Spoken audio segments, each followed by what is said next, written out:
also like to show you a diagram of a closed loop control system. And I'm going to relate this to a really simple analogy that I'd like you to think of as well. This is essentially what is happening in our body when we get some form of feedback so that we can improve something. So for example, we're going to get an input. Now this input is going to be something along the lines of, we're going to get exteroceptive feel, for example, proprioceptive information from within our body.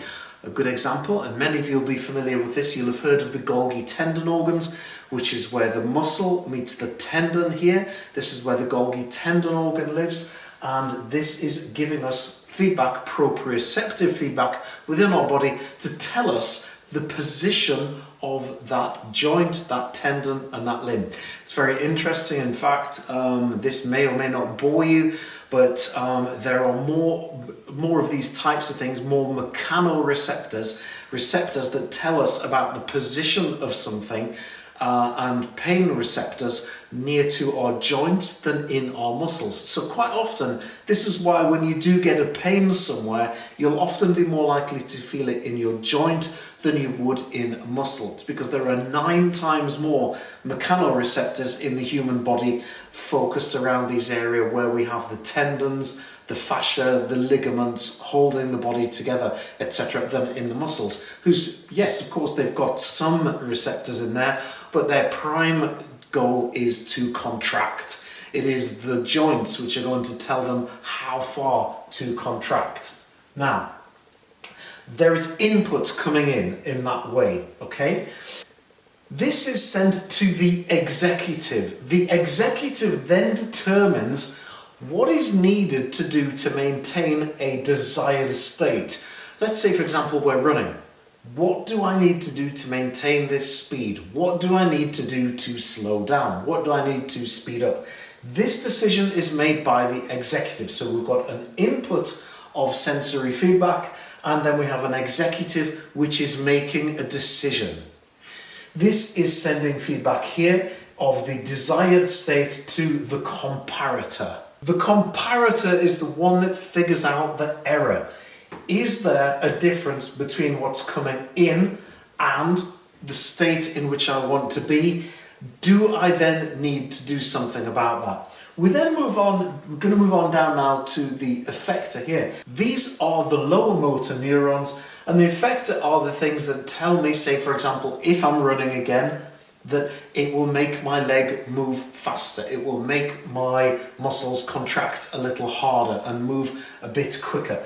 So the effector, if you like, is what's happening in the arm or the leg. So it's how is it affecting the motion and the gait or the action which we're partaking.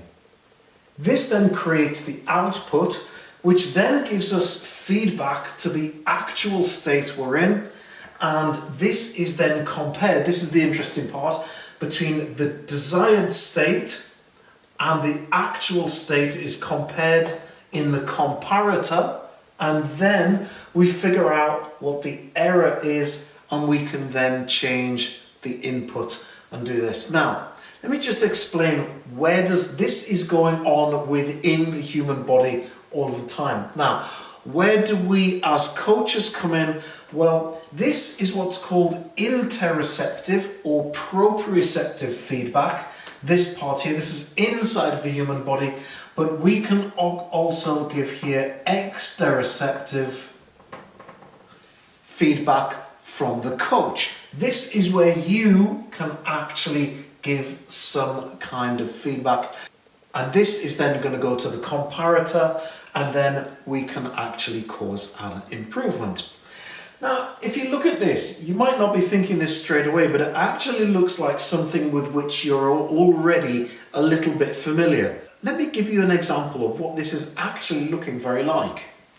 Well, this is actually very like the central heating system, if you can afford one, if you're lucky enough to have one in your house. Let's say, for example, we've got something here and it says too warm. The executive is a bit like the control center.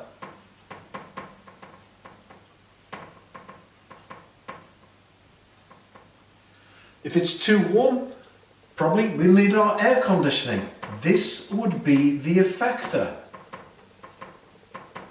And the effect it's going to have is it's going to lower the temperature. The output is an increased flow of cold air. So we've got cold.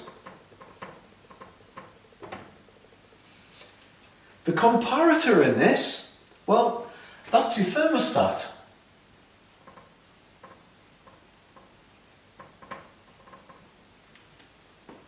So that's a relatively straightforward way of thinking of how the human body is working like this. We're essentially working very much like that of a central heating system. And if you, the coach, I know I've drawn the arrow down here, but if you put your feedback in here, your exteroceptive feedback here, you could change up or down the temperature like this. So this is a system that is within the human body, but you can have an effect on that by giving feedback.